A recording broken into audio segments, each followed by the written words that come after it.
Araw-araw sipag lang, sipagan mo lang, hayaan mo sila. So guys, ito na naman tayo. Galaw-galawan naman natin yung unit na natin kasi kailangan natin tong i-upgrade. Gawin natin yung system unit natin, yung processor at motherboard from stock to speed up lang guys, para bibilis naman ng konti kasi babaguhin natin to ng motherboard from first gen to third gen guys, then with video card para naman po nga smooth gaming siya guys. Kaya yung request mo sa madulayan guys, susulag ka ng Roblox pa smooth niya karon civic upgrade ang mga games guys. So kailangan ko na to mag-upgrade sa itong unit guys. Sana lang matiknik guys ba. This is Intel i5 first gen. Papalitan lang natin ng motherboard at processor para naman sulit to guys. Sulit yung paglalaro nila guys. So ito guys, tanggalin natin yung mga nakakabit sa kanya at yan, goods na goods kunin natin, saka natin tanggalin yung mga yan yung dumi dito guys, at kailangan natin itong gamitan ng blower fan. So yun guys, para naman na maging mas malinis at smooth ang takbo ng unit natin, at para naman na hindi maapektuhan yung takbo ng computer guys, no? So yan, tanggalin natin yan dahan-dahan lang, hayaan mo sila.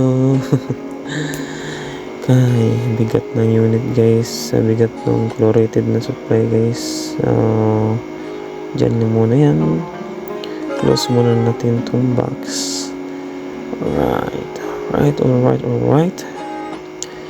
So yun mga paps, ito muna tayo guys, no? Doon muna tayo sa labas mga papsi, mga guys. Ayan, dito muna natin ito ayusin. So una natin gagawin is tanggalin yung mga dumi-dumi. Ayan, so gamitin natin ng blower, portable blower fan. Ayan, para naman na paglagay natin is okay na. And guys, yung simple procedure in life na gagawin, no? Ito yung mga una mong gagawin, dahil pangalawa mong gawin mo na lahat para maging masaya ka. Aray mo. So yun guys, ito naman yung video card natin guys, NVIDIA GeForce GTX 260. Ito yung ilalagay natin na dagdag persa sa computer.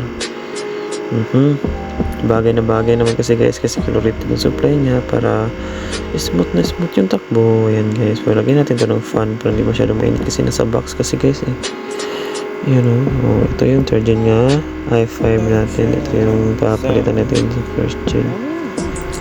Bagay lang guys. Ayan, so yun, nalagay ko na yung i5 third gen. Ito naman, lagay natin yung video card. Medyo paba yung flowing ng card guys. Yan natin ito ng fan. Ayan, para naman medyo cooling guys, kasi mainit kasi yung board guys pag may video card. So depende naman din sa video card na gamit mo guys. Ayan, so sa tingin ko sa mainit guys kasi malaki yung nakalakay sa box. So ito yung gagawin natin guys. So yun, install natin ito sa box, timer box natin. Pasensya na guys, magulo na wiring guys. Ganyan talaga paminsan itong unit natin, hindi ko pa ito naayos yung mga wiring nito. Yung ibang box ko naman okay naman, so ito lang yung hindi ko naayos. So pasensya na. So ayan guys, ito natin itong tatanggalin, luluwag-luwagan natin kasi naman masyadong mahigpit yung paglagay. Ayan, so andar na guys, ginaandar na natin. Dalawang fan, naka RGB light, at stock na yung speaker fan. Kusante lang yun sa labas na exhaust. Ayan andar yan guys. Ayan, tapos yung video card fan, kikita nyo naman yun, umiikot. Ayan, umiikot yung fan. So goods, ito yung performance test ito. Ayan, yung katabi nyo i5, same sila ng specs sa i5 for third gen, naka video card din. Ayan, Ito. Larga na. Wala nang atrasan to. Ready for gaming na. Ito. Windows update ko lang sa inyo. Tapos, ayan, video ko. GTX 260. Gusto yan guys. At, yun lang. Share lang natin to. Ay, share ko lang. Nagsasabi mo dyan. Sinsya na kayo. Naantog lang. Ganyan na rin dito sa task manager guys. So, ganyan. Hanapan doon ng driver guys. So, maya update ko kayo ulit. Ingat kayo. So, ito nga pala yung kanyang processor. So, goods na yun. Tatakbo na yun ng mabilisan. Na parang naka-turbo mode.